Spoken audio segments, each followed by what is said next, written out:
Bab 78, Kastil Singa Hitam 3. Jangan lupa like dan subscribe, agar kami makin semangat upload lebih banyak.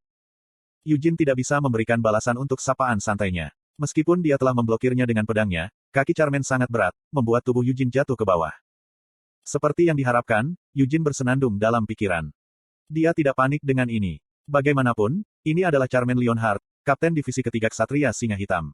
Dia adalah bibi Gilet, dan salah satu ksatria tertua yang pernah Yujin temui. Karena Charmaine dilahirkan dari garis keturunan langsung, dia harus mempelajari formula api putih, jadi jika Charmaine tidak sekuat yang dia tunjukkan, Yujin malah akan merasa kecewa. Bang! Angin yang berputar di sekitar Yujin membentuk lingkaran lebar, menahan kejatuhannya. Saat Yujin dengan lembut mendarat di tanah, dia melirik lengannya yang kaku. Kekuatanku turun sedikit di bawahnya, katanya. Sebuah batu yang baru saja diambil Charmaine dan dilemparkan ke arahnya hampir menembus jubah kegelapannya. Bahkan Death Knight yang dia temui di Nahama tidak sekuat Charmaine. Fakta ini sedikit menyentuh harga diri Yujin. Tentu saja, Death Knight yang dia temui hanyalah contoh buruk dari Death Knight. Di sebelah Death Knight yang pernah dilihat Yujin di kehidupan sebelumnya, terutama yang dikendalikan oleh Belial, atau dikenal sebagai staf Raja Iblis dari penjara, Death Knight milik Amelia Merwin dibangun dengan sangat kasar sehingga tidak bisa dibandingkan. Yujin dengan muram berpikir dalam hati, memikirkan bahwa dia mengacaukan Death Knight yang dibuat dari mayatku sampai sejauh itu. Membuat Death Knight dari mayatnya sudah lebih dari cukup untuk membuatnya gemetar dalam kemarahan, tetapi fakta bahwa Death Knight-nya begitu lemah hanya semakin mengganggu Yujin dan membuatnya semakin marah. Yujin berusaha untuk tidak memikirkannya sebanyak yang dia bisa, tetapi mengingat ingatan yang tidak menyenangkan itu dalam situasi seperti itu membuatnya menggertakkan giginya karena marah. Apakah sapaanku terlalu kasar? Charmaine bertanya ketika dia perlahan jatuh ke arahnya, setelah melihat bagaimana ekspresi Yujin yang berubah menjadi. Sambil meluruskan mantel yang mengepak di bahunya, Charmaine menatap Yujin. Sepertinya itu membuatmu sangat marah, komentarnya. Aku tidak marah karenamu, Lady Charmaine, jawab Yujin, sambil menenangkan dirinya dengan melepaskan amarahnya dalam sebuah hembusan napas. Di atas, para ksatria di Wyvern mereka masih terbang. Itu juga tidak hanya di langit. Para ksatria yang telah tersebar di seluruh hutan juga berkumpul di lokasi ini. Apakah kamu tidak terlalu fokus untuk mengepungku? Yujin bertanya ketika dia melihat ini terjadi. Itu karena kamu jauh lebih mampu dari yang kami duga. Lagi pula, Qian masih belum bisa menghilangkan ilusi ketakutannya, jawab Charmaine dengan ekspresi menyendiri di wajahnya. Dia melambai pada ksatria yang mendekat untuk menjaga jarak, lalu dia mengeluarkan arloji saku dari dalam rompinya. Jangan berpikir terlalu buruk tentang kami, dia meminta. Ini hanya menunjukkan bahwa kami memberi Anda perhatian yang pantas Anda dapatkan, dan karena saya bahkan telah mengambil tindakan secara pribadi, ujian Anda akan selesai dengan cepat. Bagaimana apanya? Yujin bertanya dengan rasa ingin tahu. 3 menit. Klik. Charmaine membuka jam sakunya. Jika kamu bisa menahan seranganku selama 3 menit, aku akan membawamu langsung ke Kastil Singa Hitam, Charmaine menawarkan tantangannya. 3 menit. Yujin menarik keluar bertanya. Karena jika kamu mampu melakukan itu, maka tidak ada gunanya melanjutkan tes ini lagi. Apa, tidak cukup percaya diri? Jika menurutmu itu terlalu lama, maka aku bisa menguranginya menjadi 1 menit. Haha. Keyakinannya itu wajar saja, dia bisa mengerti mengapa itu akan terjadi. Konon, Yujin hanya bisa mendengus mengejek. Untuk berpikir bahwa dia akan benar-benar direduksi mendengar kata-kata seperti itu. Yah, baiklah, hal-hal seperti ini terjadi. Untuk nenek di sana itu, aku hanyalah keponakannya yang lebih muda beberapa tahun. Meskipun dia mungkin mengerti ini, Yujin masih secara tidak sadar menunjukkan kekesalannya dengan menyebut Charmaine sebagai nenek itu. Tidak apa-apa bagiku, karena aku masih muda dan penuh semangat, tetapi pada usia bibi buyut, bukankah terlalu kasar bagimu untuk menggerakkan tubuhmu begitu kuat selama 3 menit penuh? Kelancangan bawah sadarnya tidak hanya berhenti dengan pikirannya. Saat Yujin dengan terang-terangan mengajukan pertanyaan kasar seperti itu, tangan Charmaine yang memegang arloji saku mulai bergetar karena marah. Bahkan wajah para ksatria di sekitar mereka memucat saat mereka menatap Yujin dengan ngeri. Udara itu sendiri tampaknya diliputi oleh hawa dingin yang membekukan. Charmaine dengan tidak sabar melemparkan arloji sakunya yang masih terbuka ke arah letnannya, Naison. 1 menit, sembur Charmaine sambil melebarkan posisinya. Itu seharusnya lebih dari cukup waktu untuk ini. Seolah ingin mempercayai kata-katanya, api putih murni dari formula api putih menelan Charmaine. Api mana menempel erat pada tubuh Charmaine, tidak menunjukkan tanda-tanda pemborosan, saat percikan menyebar darinya seperti surai singa. Hoa, pikir Yujin saat dia dengan jujur mengagumi penerapan mana Charmaine yang terampil. Sulit untuk memahami kapasitas penuh mana Charmaine, karena dia sengaja mengeluarkan paling sedikit, tetapi Yujin tahu dari bagaimana dia memadatkan mana bahwa dia memiliki kekuatan besar. Charmaine tidak memberikan kesempatan untuk melakukan serangan pertama. Dia menghilang dari depan pandangan Yujin. Meskipun itulah yang dikatakan matanya, Yujin tidak melewatkan gerakan Charmaine. Dentang. Tubuh Yujin terhuyung ke samping saat salah satu sepatu bot Charmaine menjatuhkan pedang Wind Knight ke samping. Alih-alih meluruskan tubuhnya yang tidak seimbang, Yujin memutar tubuhnya sepenuhnya. Pedangnya menyelinap melewati sepatu bot Charmaine dan menusuk pinggangnya. Sebuah tangan yang mengenakan sarung tangan kulit memenuhi lintasan pedang. Dengan satu tangan, Charmaine mengalihkan serangan pedang, dan dengan tangan lainnya, dia menyerang Yujin. Charmaine mendengus. Kemarahannya pada kata-kata yang seharusnya tidak diucapkan memudar menjadi kejutan. Yujin telah menangkis tinju Charmaine dengan pedang lain yang dia tarik tanpa dia sadari dan mampu berdiri tegak setelah didorong beberapa langkah ke belakang. Aku berniat mematahkan salah satu tulang rusuknya dengan itu, pikir Charmaine terkejut. Dia telah mengayunkan tinjunya dengan niat itu, tetapi dia tidak bisa dengan benar mendaratkan pukulan ke tubuh Yujin. Charmaine menurunkan ekspresi seriusnya dan tersenyum cerah. Kemudian, serangannya menjadi lebih intens. Seperti yang Yujin sadari saat melihatnya, Charmaine tidak menggunakan senjata apapun. Bahkan di antara Lionhearts lainnya, dia adalah karakter yang tidak biasa. Sejak usia muda, tanpa memegang senjata apapun, dia berkelahi hanya dengan tubuh telanjangnya. Setelah puluhan tahun bertarung seperti ini, tinjunya yang terbang menjadi lebih cepat dari tombak, dan ayunan kakinya lebih tajam dari pedang manapun. Menghadapi keterampilan Charmaine, Yujin hanya bisa merasakan kekaguman yang tulus. Dengan tingkat keterampilan seperti itu, dia akan mampu membuat nama untuk dirinya sendiri bahkan selama masa-masa mengerikan itu 300 tahun yang lalu. Itu sebabnya Yujin tidak bisa menahan perasaan kecewa. Yujin berpikir, aku ingin bertarung dengannya dengan serius, tapi dia ingin bertarung dengannya tanpa harus membatasi kekuatan mereka sehingga mereka tidak saling membunuh, untuk melawannya tanpa memikirkan konsekuensinya. Meskipun itulah yang benar-benar diinginkan Eugene, tidak mungkin mereka benar-benar bisa melakukan itu. Lagi pula, tidak ada alasan bagi mereka berdua untuk melakukannya. Tapi saat ini, rasanya aku yang akan kalah, Eugene mengakui pada dirinya sendiri. Bahkan jika dia mencoba menggunakan ignition, dia tetap tidak akan bisa menang. Eugene saat ini belum dapat sepenuhnya menunjukkan keterampilan ini dari kehidupan masa lalunya. Tentu saja, dia tidak bisa memastikan itu sampai dia mencobanya, tetapi Yujin merasa belum perlu mengujinya.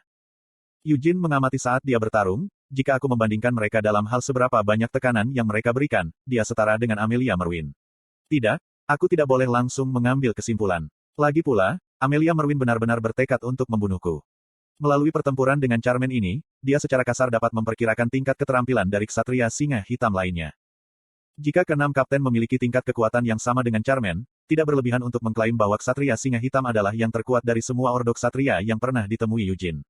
Setidaknya, menurut ingatan Yujin dari 300 tahun yang lalu, tidak ada tatanan ksatria yang menggunakan konsentrasi yang sama dari individu-individu yang terampil seperti itu. Seandainya kita memiliki perintah ksatria seperti itu bersama kita 300 tahun yang lalu, kita tidak akan kelelahan seperti kita, Yujin berspekulasi dengan menyesal. Harus diperhitungkan bahwa banyak waktu telah berlalu sejak saat itu. Dalam waktu yang begitu lama, semuanya pasti telah berkembang ke tingkat tertentu. Apakah sihir saja tidak cukup sebagai bukti untuk ini? Meskipun para penyihir dari 300 tahun yang lalu memang luar biasa, para penyihir di era saat ini mempelajari sihir jauh lebih maju daripada yang diajarkan di masa lalu. Mungkin saja teknik tempur mengalami kemajuan yang luar biasa selama perang, tetapi itu tidak berarti bahwa teknik ini akan mengalami stagnasi atau bahkan menurun selama 300 tahun masa damai. Meski begitu, aku sebenarnya cukup senang dengan keadaan ini. Menahan serangan gencar, Yujin memusatkan fokusnya bahkan ketika dia merasakan rasa sakit meledak di sekujur tubuhnya. Lagi pula, aku bukan orang yang kuno. Faktanya, teknik kuno, Yujin masih mampu bertahan bahkan dengan Charmaine sebagai lawannya. Meskipun Yujin sendiri mungkin merasa keterampilannya tidak cukup dipoles, dia masih memiliki waktu luang untuk mencari celah saat dia menangkis setiap serangan Charmaine. Namun, Charmaine tidak menunjukkan kelemahan apapun yang bisa dia manfaatkan. Jika saja dia memiliki kekuatan yang cukup, maka Yujin bisa saja memaksa pembukaan entah bagaimana, dan dia mungkin bisa membuat celah dengan berani mencampurkan beberapa pingsan, tetapi Yujin tidak merasa perlu melakukan itu. Sekitar 3 menit itu, Yujin terkesiap. Bam-bam. Saat dia menangkis tinju Charmaine untuk terakhir kalinya, Yujin dengan cepat mundur ke belakang. Winit baik-baik saja, tetapi bila hitam di tangan kirinya begitu terkelupas dan retak sehingga tidak dapat digunakan lagi. Bukankah mereka sudah lulus? Yujin selesai bertanya ketika dia meletakkan pedang yang patah itu kembali ke dalam jubahnya. Charmaine mengerutkan alisnya saat dia melihat ke arah Yujin, tapi dia tidak melanjutkan serangannya. Aku tidak bisa mendapatkan pukulan yang kuat, pikir Charmaine dengan penyesalan sambil melirik tangannya sendiri. Kulit di sarung tangannya telah kasar, dan beberapa air mata kecil bisa terlihat. Tentu saja, dia telah melakukan yang terbaik untuk menahan kekuatannya, tapi faktanya adalah bahwa Charmaine masih belum mampu mengalahkan seorang anak laki-laki yang jauh lebih muda darinya. Bukankah masih ada 1 menit lagi? Charmaine membantah. Kiri, seolah-olah, saya memberitahu Anda bahwa waktunya sudah habis, tegas Yujin. Tidak ada jalan. Aku sedang menghitung detik di dalam kepalaku. Kamu menghitung detik bahkan saat kamu bertarung denganku. Yah, Itu berkat fakta bahwa Lady Charmaine menyimpan semuanya. Yujin tidak hanya tidak ingin memprovokasi Charmaine lebih jauh, itu juga kebenaran bahwa waktunya sudah habis. Tetapi Yujin juga berhenti karena dia telah memperhatikan lawan yang tidak bisa tidak dia minati, bahkan lebih dari Charmaine. Tubuhnya yang sangat sehat tiba-tiba mulai berdenyut kesakitan karena rasanya seperti hancur berkeping-keping.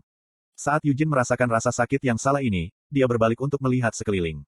Tidak jelas apa yang memancarkan sensasi tak menyenangkan ini, tapi indera tajam Yujin masih bisa memastikan sumber kekuatan ini. Jigolat palu pemusnahan. Di antara para ksatria yang menyaksikan pertempurannya dengan Charmaine, Yujin melihat seorang pria yang sangat tinggi. Meskipun ini adalah pertama kalinya melihatnya secara langsung, Yujin langsung tahu siapa ini. Master saat ini dari Annihilation Hammer Jigolat, Kapten Divisi Pertama, Dominic Leonhardt. Dia mengunci mata dengan Yujin selama beberapa saat sebelum berkedip dan menunjukkan senyum tipis. Mengesankan, Dominic angkat bicara. Dia mendorong jalannya ke depan para ksatria dan mendekati Yujin dan Charmaine. Sulit dipercaya bahwa seorang anak berusia 19 tahun mampu menunjukkan gerakan seperti itu. Yujin Leonhardt, kata-kata tentang betapa luar biasanya dirimu telah terus-menerus terngiang-ngiang di telingaku untuk sementara waktu sekarang, tapi sejujurnya aku berpikir bahwa, sebagai rumor, itu pasti dibesar-besarkan. Sekarang aku sudah melihatmu sendiri, malah sepertinya rumor itu gagal merangkummu dengan benar, kata Dominic menyanjung. Itu berlebihan, Yujin dengan hormat menyangkal sanjungan itu dengan menundukkan kepalanya. Palu yang dikenakan Dominic di pinggangnya memiliki pegangan hitam yang ditutupi tonjolan yang tidak rata, membuatnya tampak seperti pembuluh darah yang tumbuh di atasnya. Penampilan ini membuatnya jelas bahwa itu jauh dari palu biasa. Tuan Charmaine, apakah kita perlu melanjutkan tes? Tanya Dominicus. Tidak, jawab Charmaine dengan menggelengkan kepalanya sambil merapikan alisnya yang berkerut. Saya tidak percaya bahwa ada kebutuhan untuk pengujian lebih lanjut. Tapi mungkin Anda merasa sebaliknya. Saya tidak percaya bahwa ada kebutuhan untuk memperluas tes ini untuk memasukkan keterlibatan saya. Meskipun aku tidak yakin bagaimana perasaan yang lain, saat dia mengatakan ini, Dominic berbalik untuk melihat ke sekeliling mereka. Jika tidak ada keberatan, ayo segera pergi ke kastil, kata Charmaine, dan dia adalah orang pertama yang pergi dari tempat kejadian. Para ksatria dari divisi ketiga, yang dipimpin oleh Charmaine, segera mengikutinya. Yujin melihat sekeliling pada ksatria yang tersisa sebelum memiringkan kepalanya ke samping dan bertanya, apakah Tuan Gion tidak ada di sini hari ini? Dia saat ini bertindak sebagai letnan divisi kelima, yang ditempatkan di tempat lain, jawab Dominic. Hanya berdasarkan skillnya, Gion sudah cukup bagus untuk dipromosikan menjadi kapten. Karena kapten divisi kelima akan segera pensiun, dia dipindahkan ke divisi kelima untuk memastikan penyerahan kekuasaan yang lancar. Dominic menepuk bahu Yujin saat dia lewat. Kemudian, dia melanjutkan, karena ujian Tuan Muda Qian belum berakhir, kamu tidak akan dapat bertemu dengannya segera, tetapi kamu harus dapat melihatnya lagi dalam waktu paling lambat 3 hari, setelah dia mencapai kastil Singa Hitam. Yujin tanpa sadar menertawakan kata-kata, 3 hari. Dengan kata lain, diasumsikan bahwa tes kejutan ini akan memakan waktu paling lama 3 hari. Yujin tahan terhadap serangan mental, jadi dia tidak dipaksa untuk berkeliaran di hutan, tetapi Qian akan tersesat di hutan selama beberapa hari ke depan, melawan hantu dan monster. Setelah itu, dia masih perlu menerobos pengepungan ksatria Singa Hitam, Yujin menyadari dengan geli. Setelah menyampaikan belasungkawa kepada Qian, yang masih berteriak di suatu tempat di hutan, Yujin mulai mengikuti para ksatria. Konten iklan. Tepat ketika dia hendak meninggalkan tempat itu, dia mendengar teriakan keras. Kamu bajingan jahat. Itu adalah Ciel. Dia terengah-engah di bagian belakang wyvernnya, yang dagunya telah dia hancurkan, lengannya berayun melingkar saat dia mengamuk satu. Bagaimana bisa kau meninggalkanku begitu saja? Ciel menuntut. Yah, sepertinya dia menemukan jalan kembali padamu, jadi tidak ada salahnya. Tampaknya wyvern milikmu cukup pintar. Ia bahkan tahu untuk pergi mencari tuannya ketika dibiarkan sendiri, puji Yujin. Ini adalah peristiwa keberuntungan baginya. Untuk sampai ke kastil Singa Hitam yang berada di dekat puncak gunung, Yujin harus mengendarai seekor wyvern, tetapi jauh lebih baik untuk mengendarai seekor wyvern bersama Ciel daripada dengan beberapa ksatria yang tidak dikenal. Kau ingin bersepeda bersama? Ciel mengkonfirmasi dengan ragu-ragu. Yujin bertanya, apa, kamu tidak mau? Bukannya aku tidak mau, Ciel mengakui dengan malu-malu. Tapi bukankah lebih baik bagimu untuk naik di depan? Ini wyvernmu, jadi kenapa aku harus naik di depan? Berhentilah dengan keluhan dan pindah saja agar aku bisa naik di belakangmu, perintah Yujin padanya. Tidak apa-apa seperti itu. Apa yang kamu tunggu? Cepat ke belakangku, seolah-olah dia bahkan tidak marah sejak awal, Ciel menyeringai dan menepuk pelana tepat di belakangnya. Kamu harus berpegangan erat-erat. Kalau tidak, Anda mungkin jatuh dari langit. Petik 2. Aku tidak akan mati bahkan jika aku jatuh, Yujin membela dirinya dengan setengah hati.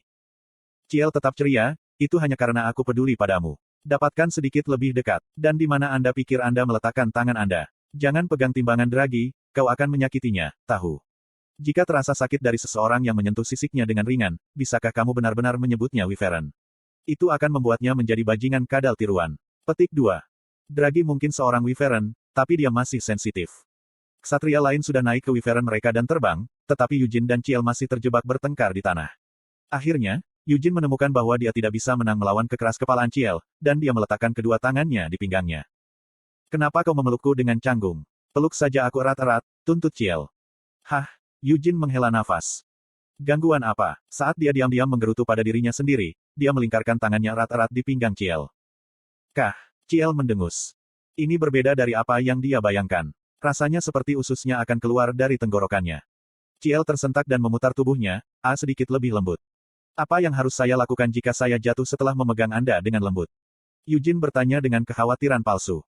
Hanya, pegang saja pinggangku. Itu seharusnya baik-baik saja, Ciel akhirnya mengakui. Betapa menuntutnya. Yujin menyeringai dan mengendurkan lengannya, dengan lembut meletakkan tangannya di pinggang Ciel. Ciel terengah-engah saat dia menarik napas dan berbalik untuk menatap Yujin.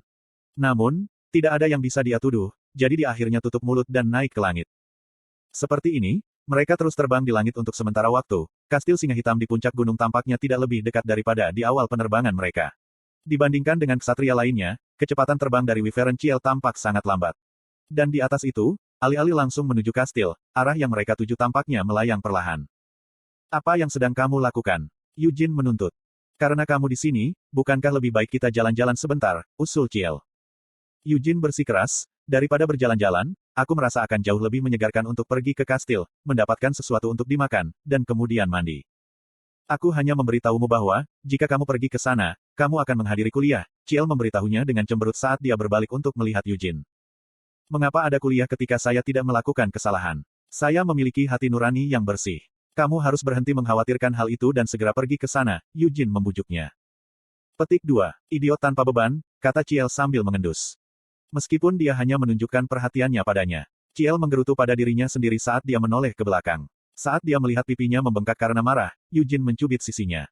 Terima kasih, katanya tulus. Jangan cubit aku, Ciel akhirnya menjawab. Apa? Itu tidak seperti kamu memiliki sesuatu untuk dicubit. Kau masih mencubit kulitku, kan? Meski masih menggerutu, pipi Ciel tidak sembab lagi. Kastil Singa Hitam. Yujin tidak mengharapkan pesta penyambutan, dan benar-benar tidak ada yang menunggunya. Begitu mereka tiba di kastil, Charmaine membawa Yujin pergi, bersamanya menuju menara tertinggi di kastil. Ksatria Singa Hitam kekurangan tenaga kerja, Charmaine mengungkapkan dalam perjalanan mereka ke menara. Dia terus berbicara, klan Lionheart yang hebat memiliki sejarah yang membentang kembali 300 tahun. Namun, masih terlalu sedikit ksatria untuk melindungi klan. Apakah kamu tidak setuju? Meskipun pertanyaannya tiba-tiba, Yujin tidak bingung karenanya. Sambil mengingat ksatria yang dia temui di hutan, dia mengangkat bahu. Bukankah itu sesuatu yang tidak bisa dihindari? Yujin berdebat. Karena tidak seperti Knights of the White Lion di perkebunan utama, Knights of the Black Lion adalah orang-orang dari klan Lionheart. Warisan klan Lionheart hanya bisa diturunkan melalui jalur langsung. Setiap saudara kandung yang tidak bisa menjadi patriark berpisah untuk membentuk cabang mereka sendiri, dan karena ini terus berlanjut, jumlah cabang jaminan terus meningkat. Berkat ini, klan Lionheart dapat berkembang secara luas, tetapi tidak mungkin bagi semua keturunan ini untuk memiliki bakat luar biasa. Jadi, wajar saja bagi ksatria Singa Hitam, yang hanya mengandalkan mereka yang memiliki hubungan darah dengan hati singa, mengalami kekurangan tenaga kerja. Itu sesuatu yang tidak bisa dihindari. Ksatria Singa Hitam dipaksa untuk menangani masalah kotor klan hati singa, serta tugas-tugas mereka yang lain. Menggumamkan ini, Charmaine menoleh untuk melirik Yujin. Seperti saudaramu. Seperti masalah Edward, ksatria Singa Hitam dituntut untuk ikut campur dalam berbagai masalah yang dihadapi klan hati singa. Sebagian besar adalah masalah tentang prestise klan. Petik 2. Ada terlalu banyak cabang agunan. Ini adalah hasil dari benih yang ditaburkan oleh Vermont dan tradisi keluarganya. Charmaine melanjutkan, ada orang-orang yang darahnya telah menipis sedemikian rupa sehingga, tentu saja, mereka seharusnya tidak lagi mengklaim sebagai hati singa. Namun, mereka tetap berhak menyandang nama hati singa. Masalahnya adalah, ketika mereka menggunakan darah tipis mereka untuk mencoreng nama keluarga. Yujin tidak merasa sulit untuk memahami apa yang dia maksud dengan kata-kata itu. Ksatria Singa Hitam memiliki tugas untuk secara aktif campur tangan dalam masalah klan. Jika mereka melihat bahwa nama keluarga sedang ternoda, Ksatria Singa Hitam adalah orang-orang yang akan menegakkan hukuman yang sesuai, berdasarkan penilaian mereka sendiri. Dan tidak mungkin kita membiarkan orang asing memiliki suara dalam memecahkan masalah seperti itu, Charmaine menyimpulkan.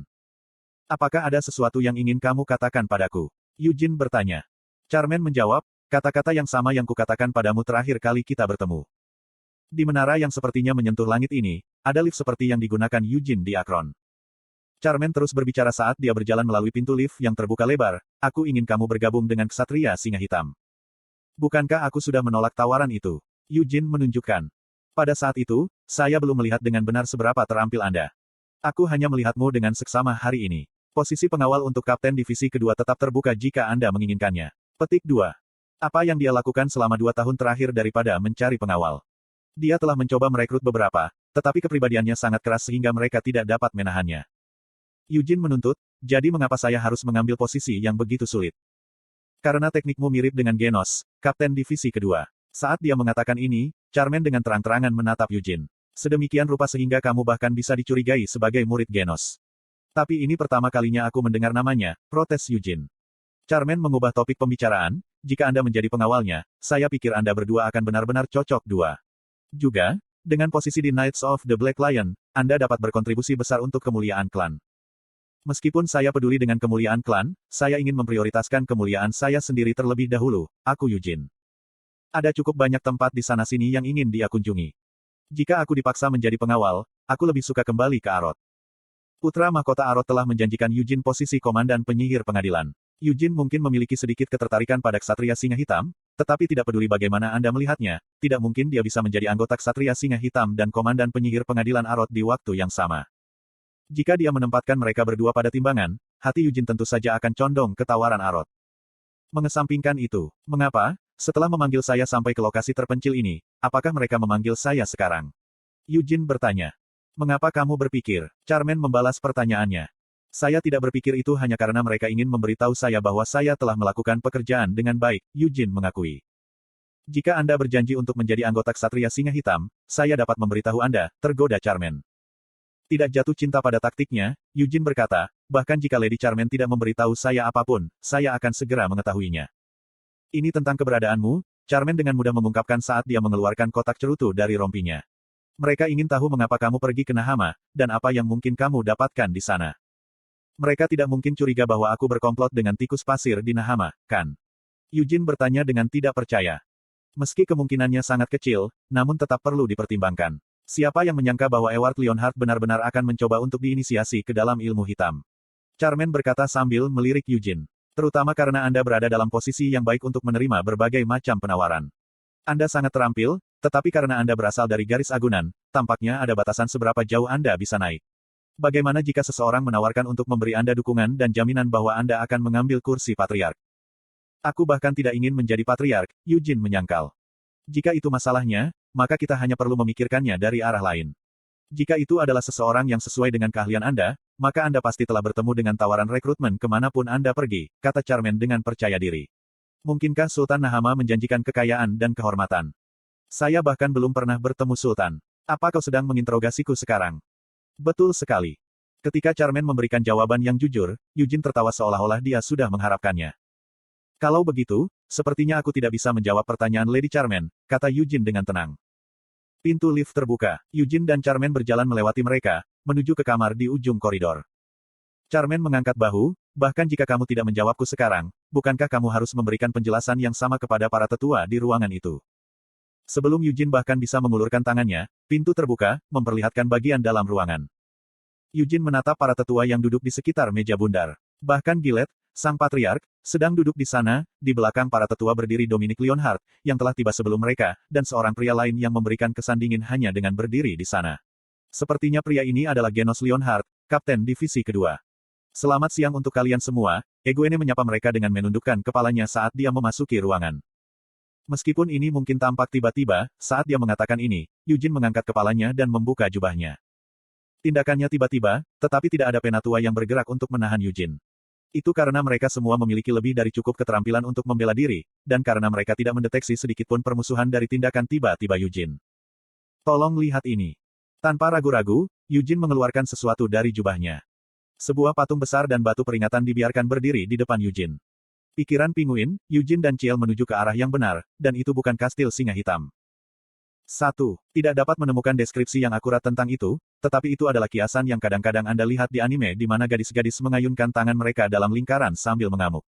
https://nauyurmeme.com/potos-potos-18469778 tanda hubung manga. 2. Versi Korea dari frasa ini adalah, bubur yang kalian berdua buat akan terasa pas. Pikirkan cerita Goldilocks, di mana bubur satu orang terlalu panas, bubur orang lain terlalu dingin, tetapi dengan mencampurkannya, mereka masing-masing mendapatkan semangkuk bubur yang sempurna.